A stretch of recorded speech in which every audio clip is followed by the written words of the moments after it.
everybody, this is Scott Sharp with Fretboard Toolbox, and today we're going to look at Whiskey Before Breakfast, a way to play Whiskey Before Breakfast.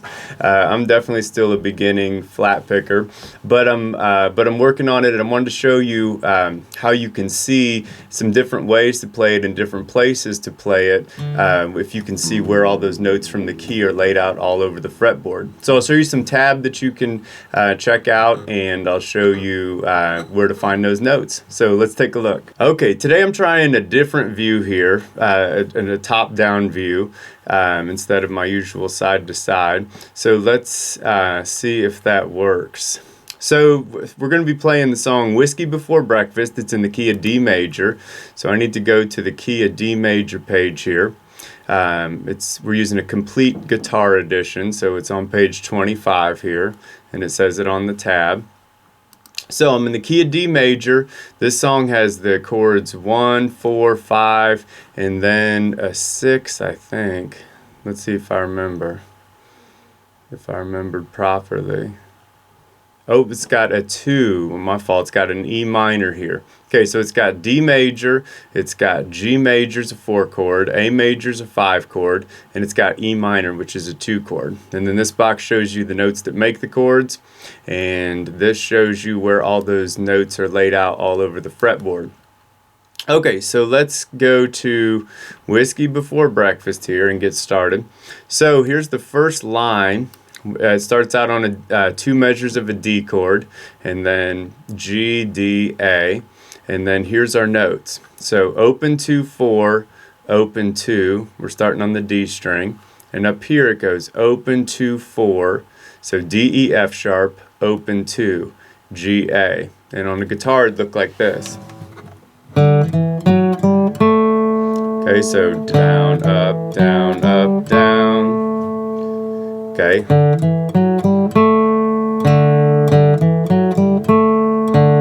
Okay, then the second measure. So 2, 4, 2, open, 4, open, 2, 4. Okay, this section right here. So 2, 4, 2, open. Up here it's 2, 4, 2, open. And then 4, open, 2, 4. So notice how all those notes so far have been in white boxes, and that's because all the notes in white boxes on my book are from the major scale. So far the song's using just notes from the major scale, and I think the way I wrote this, it uses all major scale notes because it's a pretty straightforward song. Okay, so let's play the first 2 measures again.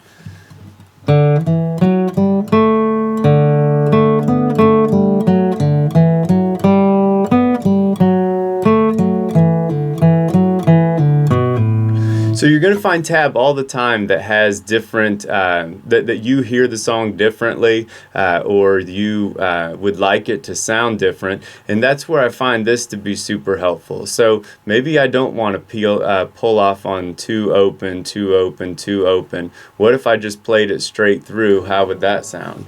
So like, maybe that's what I hear in my head, or... And you can just kind of goof around and see, like, okay, what other notes are safe here, and what could I do to kind of spice it up or make it sound a little bit different or make it sound like your own.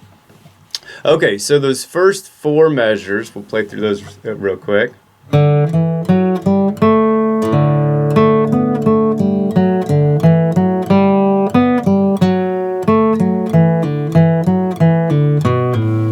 Okay, then let's play the 5th through the 8th measures.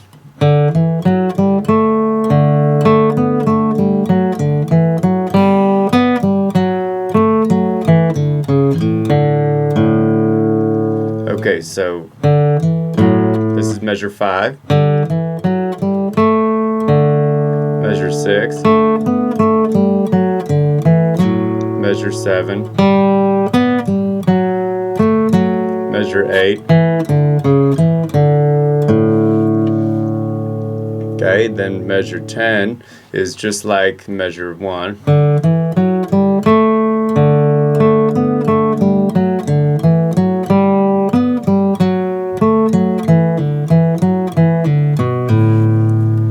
And then measure 13 here.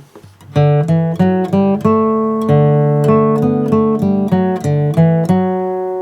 15, 16, or I did a pull off there, or I could go. Okay, so 2 open, 4, 2 open, which would look up here like E, D, C sharp, E, D, D. Okay, and this is where if you can know the notes that make up the chords, like A majors are made of the notes A, C sharp, and E, then I can start to see where did that little lick come from. So A major is A, C sharp, E, and here on this little lick over the A part, I went 2 open, 4, 2, which is E, that's part of the chord, open, D's not, 4 is C sharp, that's part of the chord, and then back to 2. So E, D, C sharp, E. So it's kind of hovering around the notes of the chord, and you find that a ton. And if you want to take the time to see like how these notes relate to the notes of the chords, that's where the really cool stuff starts happening. Because if I know that over the D chord that that da da da da da, like D, E, F sharp, G, A sounds good, then I can start seeing where can I play D, E, F sharp, G, A all over the fretboard. So that first position I played was, okay, but I can also play it here, D, E, F sharp, G, A. I could play it here on the 5th string, 5th fret.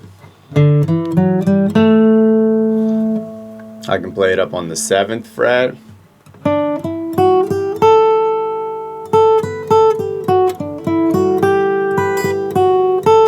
And then you can start trying to figure out kind of the whole melody in lots of different places. And then that's where you can add some variety to your soloing. Okay, so let's look at the B part now, starting on measure 17.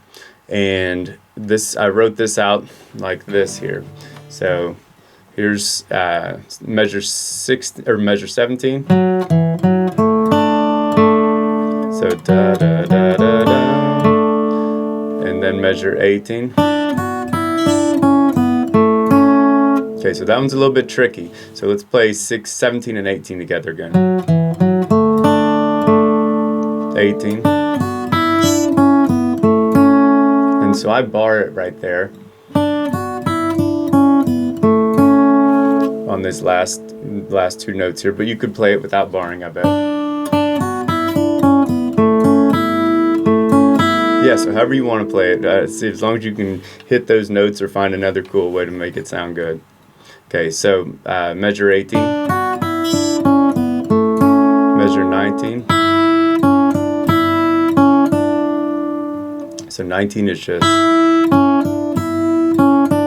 measure 20.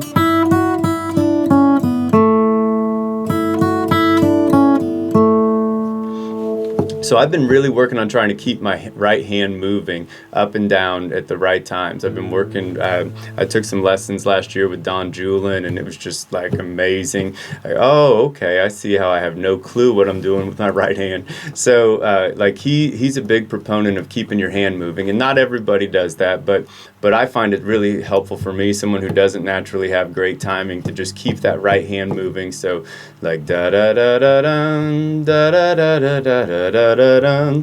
And so even on the quarter notes like this, I still try to keep that right hand moving. So let's see if I can actually do it. Here's measure 17. So da da da da da. Okay, so just it's keeping that right hand moving instead of and stopping that right hand. I want to keep it going.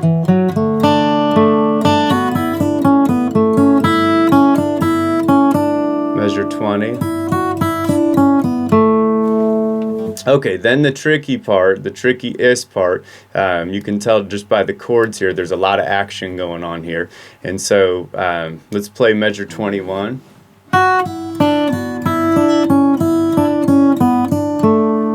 So 21 through 22. Okay, now it's slower.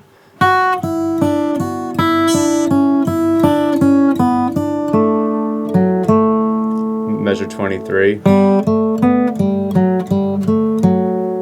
measure 24. Okay, so 21 through 24.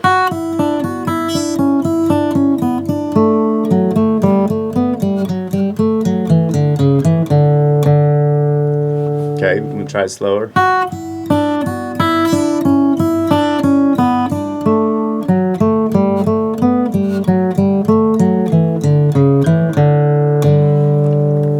All right, then measure 25.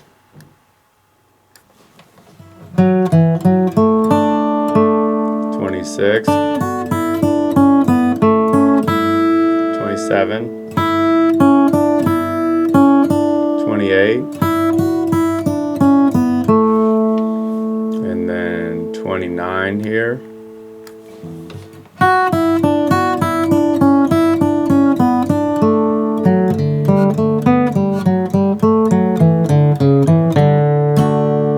Oops, I messed up on 32. Here, let's try again.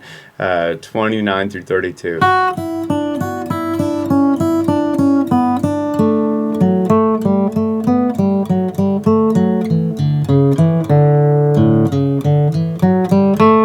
There you go.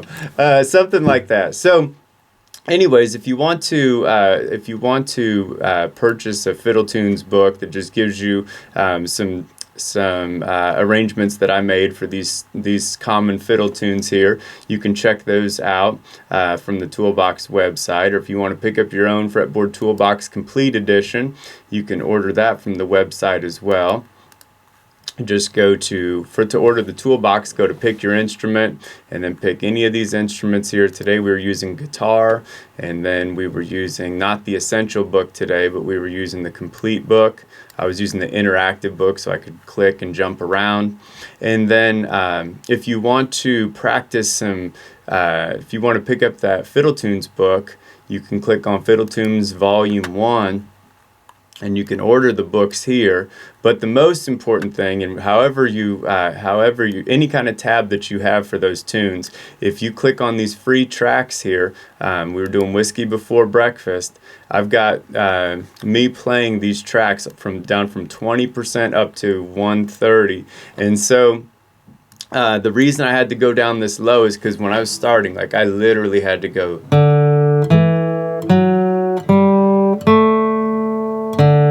Okay, and so, and then you can kind of track yourself as you're working up. And I worked through 40, 50, 60, 70, 80, you know, and now I'm working in 90, 100% range.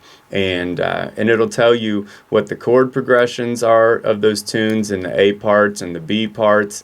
It'll tell you what the chords are, and it'll tell you which notes make up those chords, and tell you which toolbox pages to use, and all sorts of things. So try out those free tracks and work on those fiddle tunes, because they really get your fingers moving and feeling what feels right under various chords. And especially when you pay attention to the notes of the chords and what notes you're using to solo over those chords, and see kind of how the melodies and the chords relate, and then cool things start to happen. So I hope you found something useful today, and I'll have lots more videos coming on lots more instruments. Thanks for taking a look.